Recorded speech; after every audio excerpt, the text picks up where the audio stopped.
సృష్టి కేసులో సంచలన విషయాలు బయటకు వస్తున్నాయి. 5 రోజుల కస్టడీలో డాక్టర్ నమ్రత తాను చేసిన దందా వివరాలను ఒక్కొక్కటి చెప్పినట్టుగా సమాచారం. రిమాండ్ రిపోర్టులో కీలక అంశాలను పోలీసులు ప్రస్తావించారు. పిల్లల్ని అమ్మే ముఠాలతో డాక్టర్ నమ్రతకు సంబంధాలున్నట్టు గుర్తించారు. మహారాష్ట్ర, గుజరాత్, ఆంధ్రప్రదేశ్కు చెందిన ముఠాలతో ఆమె వ్యవహారాలను చక్కపెట్టేవారు.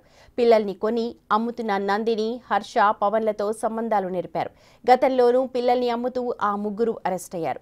ఒక్కొక్క పిల్లాడిని 3 నుంచి 5 లక్షల రూపాయల చొప్పున ఇచ్చి డాక్టర్ నమ్రత కొనుగోలు చేశారని గుర్తించారు. ఐవీఎఫ్ కోసం వచ్చే దంపతులను సరోగసీ వైపు మళ్లించి అక్రమాలకు పాల్పడినట్టు కస్టడీలో ఆమె ఒప్పుకున్నారు.